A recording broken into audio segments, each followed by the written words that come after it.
Berulang-ulang saya sering menyampaikan bahwasanya kematian itu merupakan guru tanpa raga. Kematian adalah guru tanpa fisik, yang sejatinya ketika kita mengikuti dan mendengarkan nasihat dari sebuah guru yang bernama kematian, maka siapapun hati ketika merespon kematian, hati yang mati akan menjadi hidup. Siapapun jiwanya yang merespon kematian, maka jiwa yang kering akan menjadi basah. Dan siapapun hati yang hidup dan jiwa yang basah dengan peringatan-peringatan yang diberikan kematian, maka akan menyegerakan kita untuk menata langkah. Karena yang membedakan kita dengan mereka yang hari ini terbujur kaku di dalam kubur, yang membedakan kita adalah waktunya. Mereka terlebih dahulu dan kita menjadi kaum yang datang menuju kepada kematian berikutnya. Ketika kita memahami bahwasanya kita ini menuju kepada sebuah kematian yang sifatnya pasti, dan yang membedakan kita dengan mereka yang hari ini terbujur kaku di dalam kubur itu hanyalah waktu, maka sebaik-baik waktu adalah sebaik-baik mereka yang mempersiapkan bagaimana menuju kepada kematian. Makanya definisi ketakwaan itu bukan hanya takut kepada Allah. Makanya Ali bin Abi Thalib berkata ketika beliau menjelaskan takwa itu sejatinya ada 4 sifat. 1, ketika al-khawfu minal jalil, yaitu ketika kamu bertambah takut kepada Allah. 2, al-amalu bitangzil, ketika kamu mengamalkan apa yang Allah turunkan dari kitabullah dan sunnah. Yang ketiga, al-qana'atu bil qalil, takwa itu adalah kamu merasa qanaah dengan sedikitnya harta yang Allah berikan kepadamu. Dan yang keempat, al-istidadu liyaumir rahil, yaitu adalah mereka yang mempersiapkan menuju kepada kampung perjalanan akhiratnya kelak. Makanya siapapun orang yang mengkaji kematian, mempelajari tentang kematian, mentadaburi tentang petunjuk yang disampaikan oleh Rasulullah ketika membicarakan perkara agama yang berkaitan tentang kematian, maka pada dasarnya kita ini termasuk orang yang sedang berusaha untuk memantaskan sifat takwa pada kehidupan kita. Karena salah satu di antara makna dan cakupan ketakwaan itu adalah ketika engkau mempersiapkan hidupmu menuju pada perjalanan panjang. Perjalanan panjang itu adalah kematian yang pasti akan menyapa pada kehidupan kita. Oleh karenanya, mari kita meneruskan kajian kita, yaitu kajian yang disusun dan ditulis buah penanya oleh Imam Al-Qurtubi, yaitu adalah kitab At-Tadhkirah. Kitab ini akan menyajikan kepada kita seluruh informasi yang disampaikan oleh Allah, seluruh informasi yang disampaikan Rasul untuk menceritakan tentang perihal kematian, supaya kita mengambil bekal dan mengambil petunjuk apa yang harus dilakukan sebelum langkah kaki kita berhenti pada liang lahat. Bagi yang membawa buku yang versi 2 jilid, silahkan buka pada halaman 176.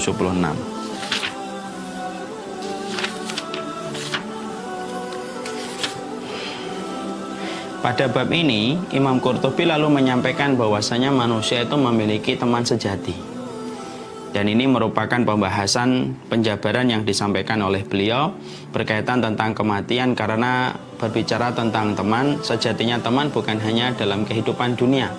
Teman yang bukan hanya menemani di dalam hobi, teman yang menemani kita dalam traveling dan perjalanan safar. Tapi sejatinya teman itu ada 2. Ada teman yang sifatnya menjadi peneman kita di kala sepi pada kehidupan di dunia. Ada teman-teman pula yang akan menemani kita dalam gelapnya dan sempitnya kehidupan barzah kita. Dan sesungguhnya mendapatkan teman pada kehidupan di dunia itu menyenangkan, terlebih lagi ketika mendapatkan teman yang sejati yang menemani kita pada kehidupan barzah yang sempit. Alam barzahnya dan liang lahatnya itu jauh lebih membahagiakan, karena itulah hakikat keberuntungan dan hakikat kebahagiaan. Maka disinilah kita mendapati Imam Qurtubi lalu menerangkan bahwasanya teman sejati manusia itu bukan sebagaimana teman-teman dan sahabat yang kita miliki pada kehidupan di dunia, tapi sejatinya teman sejati manusia pada konteks yang ada kaitannya dengan kematian, yaitu adalah teman-teman dari amal-amal yang kita lakukan, karena ternyata amal itu ada yang menjadi teman sejati yang mengikuti kita sampai ketika kita didudukkan dan ditidurkan di liang lahat. Nah, disitulah kita akhirnya paham, semua keluarga yang saya cintai, berarti amal itu sejatinya ada 2. Ada amal yang berhenti seiring dengan ada amal yang pahalanya berhenti seiring dengan kematian kita. Sholat, seiring dengan kematian kita, pahala sholat kita berhenti. Kita berpuasa Ramadan, seiring dengan kita meninggal dunia, pahala puasa Ramadan kita berhenti. Karena memang sebagian dari amal itu pahalanya diberikan oleh Allah sebanyak aktivitas yang kita lakukan di dalam amal tersebut baru mendatangkan pahala. Ini yang pertama. Ada yang kedua, bahwasanya ternyata ada amal ibadah yang pahalanya diteruskan oleh Allah, diberikan oleh Allah bukan hanya pada kehidupan kita ketika di dunia, tapi sejatinya sampai kita meninggal dunia, maka sesungguhnya pahalanya pun terus mengalir pada kehidupan kita walaupun kita sudah berada di alam barzakh. Dan itulah pembagian amal menurut para ulama. Ada amal yang pahalanya itu mengalir ketika kita masih hidup dan melakukan aktivitas amal tersebut. Ada amal yang mana amal itu terus memberikan pahala walaupun kita sudah berhenti menarik nafas, walaupun mata kita sudah menutup dan kita dipindahkan ke alam barzakh, maka amal-amal itu terus mengalir sebagaimana air yang tidak pernah lelah untuk mencari tempat yang lebih rendah daripada tempat sebelumnya dan terus mengalir sampai ke samudra yang begitu luas. Sebagaimana ada amal yang sifatnya mengalirkan pahala dalam kehidupan luasnya kita di alam barzakh. Nah, itulah yang menjadikan kita harus mengerti itu. Sama analoginya kayak tabungan. Kalau kita ngerti tabungan itu kan berbagai macam opsi tabungan disuguhkan kepada kita. Ada tabungan yang sifatnya bisa menjadi investasi. Ada tabungan yang sifatnya kita hanya menitipkan uang kita. Ada tabungan yang sifatnya itu investasinya panjang. Walaupun kita tidak mengapa-ngapakan maka kemudian mendapatkan keuntungan.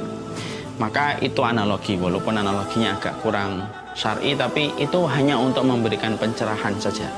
Ternyata amal itu semacam itu, dan amal itulah yang kita perlukan, amal itulah yang sejatinya kita harus pikirkan.